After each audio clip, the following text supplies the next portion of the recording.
It's Hispanic Heritage Month, a time for us to recognize and celebrate diverse culture, history, and contributions of Latinos past and present. But what does it actually mean to be Hispanic or Latino? What do these labels apply to? And why do we celebrate in the middle of September, right? I'm going to help you understand it all.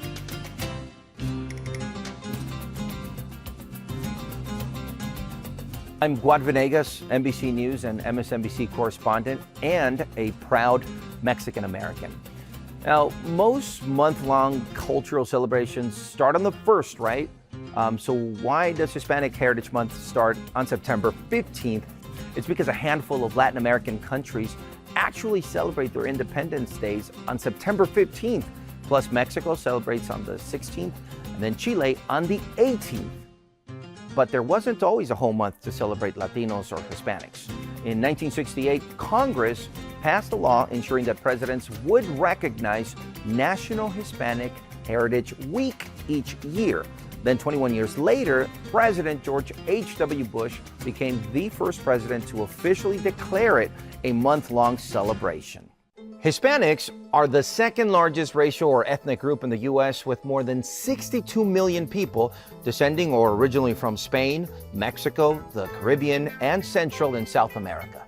Now, you've probably seen the words Hispanic and Latino used interchangeably, but they don't actually mean the same thing. The term Hispanic typically refers to someone whose family came from a Spanish-speaking country, while Latino refers to a person with ancestry in Latin America. And it is, by the way, possible to be both. Brazilians are Latinos, but they're not Hispanic because they speak Portuguese, not Spanish. But then you look at Mexicans, Dominicans, Cubans, and so many others from Latin American countries who are actually both. And this brings me to the term Latinx. Where does this fit into all of this? Well, Spanish is historically a gendered language with masculine and feminine words. For all of us who speak the language, we know what this means, right? Take, for example, the word alto, which is tall in Spanish. For men, it's alto. For women, it's alta.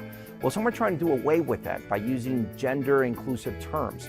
That's where the X comes into Latinx. Now, there is a lot of debate on whether or not to use it to describe other Latinos. Some are even using the gender-neutral term Latine instead of Latinx. A good rule of thumb is to just ask people what they prefer to use to be identified. For me, they all work. Many Latinos like to identify themselves by the country that their families come from, like Mexicans, Mexican American. Others might use more specific identifiers to describe themselves, like Afro-Latino, which some prefer to acknowledge their mixed Black and Latino heritage.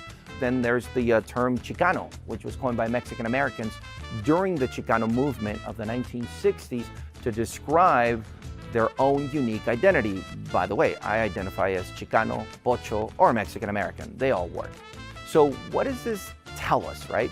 Hispanics are not one homogeneous group that can be lumped together. Each Latino culture has its own unique set of traditions and its own definition of what it means to be Latino. And we celebrate all of them this month and year-round.